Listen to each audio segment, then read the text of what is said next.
ಮಾಡಿದ್ದೀಯ, ರಕ್ಷಿಸುವುದಕ್ಕಾಗಿ ಬಂದಿರುವಂತಹ ನಮ್ಮವರನ್ನ ದಂಡಿಸಿದ್ದೀಯ ಎನ್ನುವ ವರ್ತಮಾನವನ್ನ ಕೇಳಿಯೇ ಈ ಕಡೆಗೆ ಧಾವಿಸಿ ಬಂದವರು ನಾವು. ಹೇಳು, ನಿನ್ನ ಊರಿನಲ್ಲಿ ತಂದೆ ತಾಯಿಗಳು ಯಾರು? ಈ ವಿಪಿನವನ್ನ ಯಾಕೆ ಸೇರಿದ?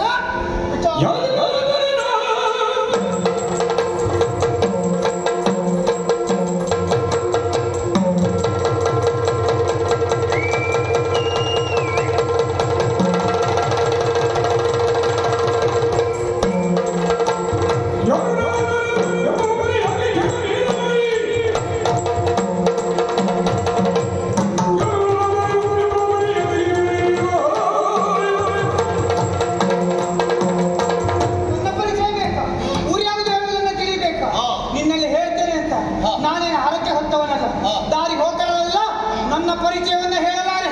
ಇದಕ್ಕೆ ಹೇಳುವುದಿಲ್ಲ.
ಅಪರಿಚಿತ ಪ್ರದೇಶವನ್ನು ಸೇರಿದಾಗ ಆಗಬಹುದಾದಂತಹ ಅನ್ಯಾಯ ಏನು ಎನ್ನುವುದರ ಅರಿವು ಇಲ್ಲದೆ ಮುಂದುವರಿಯುತ್ತಾ ಇದ್ದವ.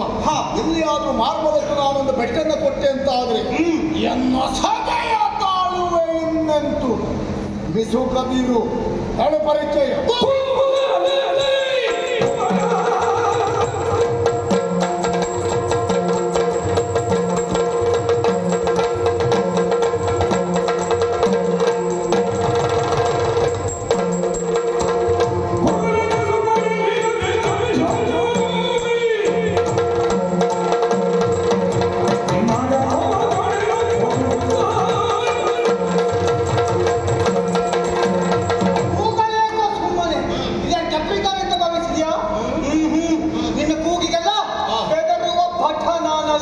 ಹಾಗಾಗಿ ಬಂದ ದಾರಿಗೆ ಸುಂಕವಿಲ್ಲ ಎಂದು ತಿಳಿದು ನೀನು ಅತ್ತ ಹೋಗ.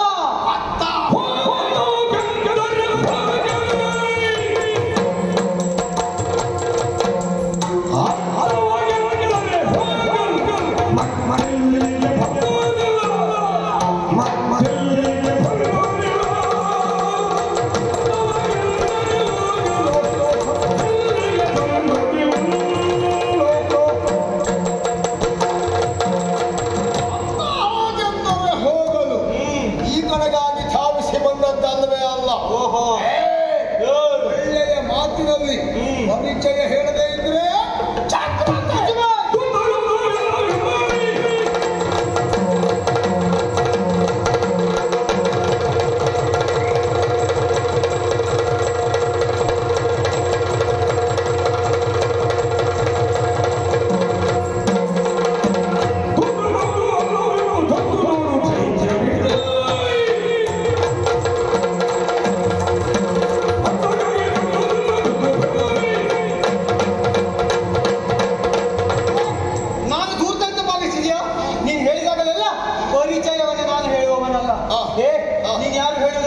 ಸೂಕ್ಷ್ಮವಾಗಿ ನಾನು ತಿಳಿತಾ ಇದ್ದೇನೆ.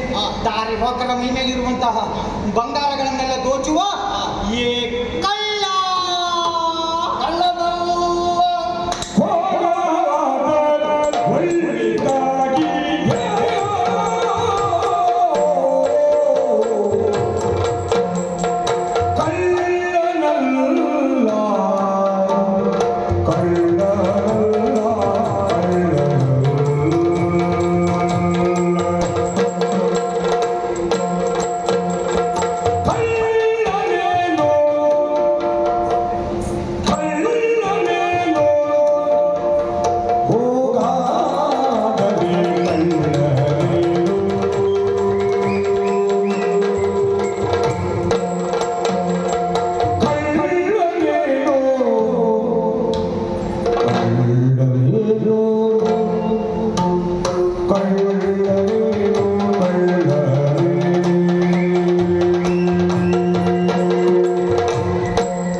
ನಾನು ನನ್ನಂಥವನನ್ನು ಕಳ್ಳ ಎನ್ನುವುದಾಗಿ ಗುರುತಿಸುವ ನಿನ್ನ ಭೌತಿಕ ಕುಸಿತದ ಬಗ್ಗೆ ಆಶ್ಚರ್ಯ ಆದದ್ದು.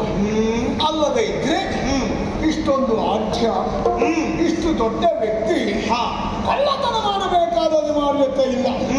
ಕಳ್ಳನೇನು ಹೌದಾ? ಅದಲ್ಲ, ನಿನ್ನನ್ನ ತಡೆದು ವಿಚಾರಿಸುವುದಕ್ಕೆ ಪ್ರಬಲವಾದಂತಹ ಕಾರಣ ಎನ್ನುವುದುಂಟು. ಯಾಕೆ ಇದು ಘೋರ ಕಾಂತಾರ. ಇಲ್ಲಿ ಸಹಜವಾಗಿ ವೀರಾಧಿವೀರರು ಸಹ ಸಂಚರಿಸುವುದಕ್ಕೆ ಭಯಪಡಬೇಕಾದ ಸ್ಥಿತಿ ಇದೆ. ಅಂಥದ್ರಲ್ಲಿ ಎಳೆಯ ಕಂದಮ್ಮ ನೀನಿಲ್ಲಿಗೆ ತಿರುಗಾಡುವಾಗ ಎಲ್ಲಿಯಾದರೂ ಒಳ್ಳು ಕಾಗೆಗಳು ಕಂಡರೆ ನಿನ್ನನ್ನು ಗುಳುಮ್ಮಂತ ನುಂಗಿ ಬಿಡ್ತಾವೆ. ಹಾಗಾಗಿ ಯಾವುದೋ ಕೆಟ್ಟ ಪ್ರಾಣಿಗಳಿಗೆ ನೀನು ಗುರಿಯಾಗುವುದು ಬೇಡ ಎನ್ನುವ ಉದ್ದೇಶದಿಂದ ಹೇಳ್ತಾ ಇದ್ದೆ.